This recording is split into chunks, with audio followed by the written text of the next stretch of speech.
Hello friends. मैंने ये video बनाया है for CA final auditing professional ethics. This is memory techniques which I have made for professional ethics, because normally for us it is very difficult to remember like which part, which clause that it is belongs. There are various classes like various professors have uploaded, so we can identify after seeing a question. We can see, like, we can know whether it is a professional misconduct or not. But what problem we face, like whether it is coming from first schedule or second schedule, or which part or clause. So for that I have made this video, so I'll just read it out for you. Yeah. A useful CA pays or receives money from partnership firm. He do not secures or solicit work through advertisement or without communicating as per Company Act 2013, and he do not charges fees on percentage basis from any business after signing the report. So this was basically part 1. In part 1 there are 12 clauses, okay, and it is applicable for CA in practice. So each clause I will just refer. So first part is first clause in the first part, useful CA. Second is pays. Third is receipt. I have highlighted each and every one. Fourth, partnership firm, like he cannot intervene in partnership with anyone. Exceptions are there. Secures the work or solicit the work through advertisement without communicating, because he cannot accept a new audit without communicating to the previous auditor. So like that, others are also there, so you can just refer after seeing this highlighted one. I have given the clause number also one by one. And for part 2, in the part 2 two clauses are there. जिसको पैसे से प्यार है वो ही service में जाता है. So this is the memory technique. This one I have made, like if you go for the service, it is applicable for CA in service. If you go for the service, you will get immediately money from the next month onwards. So जिसको पैसे से प्यार है वो ही service में जाता है. And in the first schedule part 3, it is applicable for CA in general. Generally FCAs don't supply the information of false tender to another CA. So any FCA, like FCA means experienced CA, any FCA do not supply the information of false tender to another CA. तो क्योंकि वो complain कर देगा. So this is applicable like CA in general for everyone. So FCA, this is first clause, do not supply information. Second clause, false tender, this is the third. Now the fourth part is other misconduct. Any CA can be imprisoned by civil or criminal court up to 6 months if he brings disrepute. So this one you can see. Now we'll go to the second schedule. Second schedule part 1. A CA should disclose if he certifies or submits report of estimation of an entity in which he is having substantial interest. In case of any material fact and material misstatement, he should exercise due diligence to obtain sufficient information. He should not fail to invite attention towards departure from generally accepted auditing principle and money in the bank account. So each highlighted thing you have to see. I will give the link to download this PDF in the description below. And now second schedule part 2, 4 clauses. Generally, it is applicable for CA in general. Generally, no act, regulations and guidelines for an employee CA if he maintains confidentiality.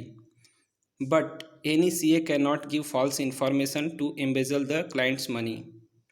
And last one is the second schedule part 3. It is like if CA is imprisoned for more than 6 months, then this part will apply. If less than 6 months, then first schedule. More than 6 months, then second schedule. So I'll just read it out, so it will be like easy for you. I'll just explain it.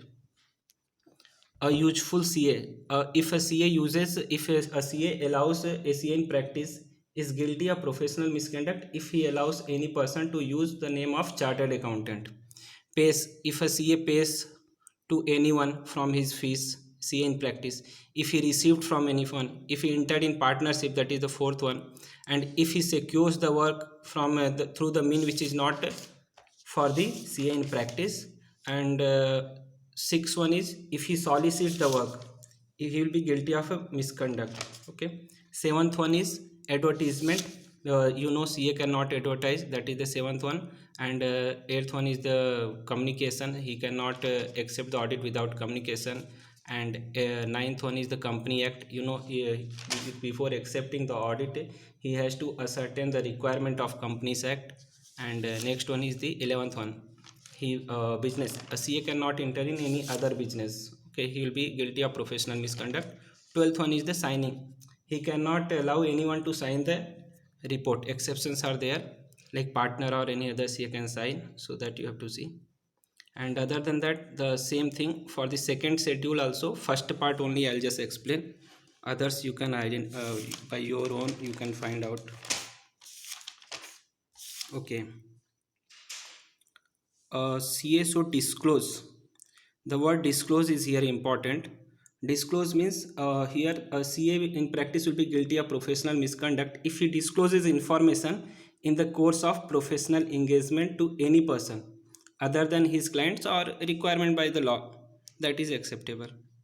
Next one is if he certifies or submits report, that is the second part. So CA in practice is guilty of professional misconduct if he certifies or submits in his name report on examination of financial statement, unless such financial statement is examined by him or his partner, employee, or any other CA in practice. Third clause is estimation. The third one, estimation. So estimation is CA in practice is guilty of professional misconduct if he permits his name or name of his firm in relation to estimation of earning which is contingent upon future transaction in a manner which may lead to believe that he vouches for accuracy or forecast. So for estimation he cannot certify as it's like a real figure. Next one, substantial interest. Substantial interest, CA in practice, if he is having substantial interest in any entity, he cannot express opinion for that entity. Next is clause 5. Clause 5, material facts. CA in practice will be guilty of professional misconduct if he fails to disclose material facts known to him which if not disclosed will make the financial statement misleading. So this one was the fifth one. Now the sixth one, material misstatement. This is like he will be guilty of professional misconduct if he fails to report material misstatement which is known to him during his audit engagement. Okay. Next one is the seventh one. CA in practice is guilty of professional misconduct if he is grossly negligent of his duties. He does not exercise due diligence. The word which I have taken here is due diligence.